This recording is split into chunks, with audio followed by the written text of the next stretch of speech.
Hello, magandang araw po mga kaibigan. At katatapos lang ng halalan at yung mga nanalong senador ay naiproklama na, no? Ang susunod na abangan naman natin dito ay yung magiging performance nila sapagkat sila ay indebted, no, sa taong bayan.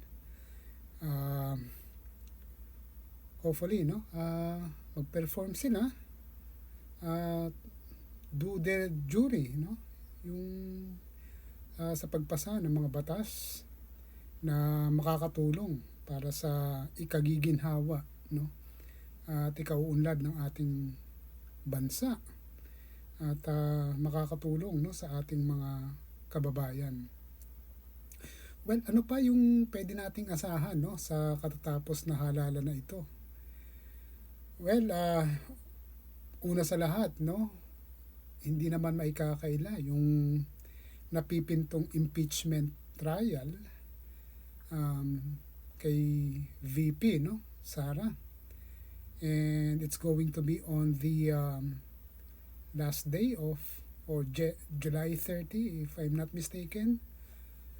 So yan ang kaabang-abang, no, kasi diyan natin makikita at kung ang mga senador ba na ito, no, yung mga napili at yung mga sitting senators ay para kanino at para sa kung ano ba, no, yung kanilang mandato. Okay?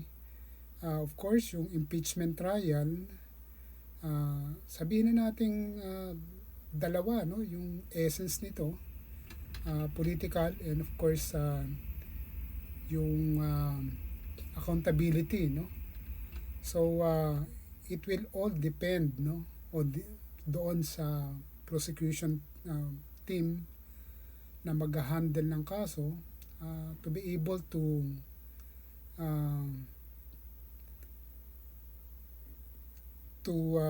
at least show, no, to the people kung talaga bang ang mga ebidensyang ito ay may patunay, no, at relevant doon sa kaso. Well, abangan natin lahat yan, no, tayo mga mamamayan sapagkat tayo ang nagluklok sa kanila. So sana lang, no, sabihin na natin may political numbers, no, when it comes to the to that particular issue, no, against VP, na may number sila, no, sa Senado, kasi kung bibilangin natin 8 lang naman ang kailangan niya, no, to be able to become victorious, no, doon sa impeachment case laban sa kanya.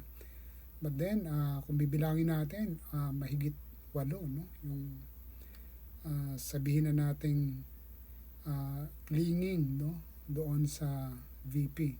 But then of course sana gamitin nila, no, yung isip nila, yung puso, no, at yung clamor ng tao tungkol dito base sa mga ebidensyang ipipresenta. Well, ayun ang aabangan natin, no, sa mga susunod na takbo, no, ng Senado at ng politika sa ating bayan. Salamat.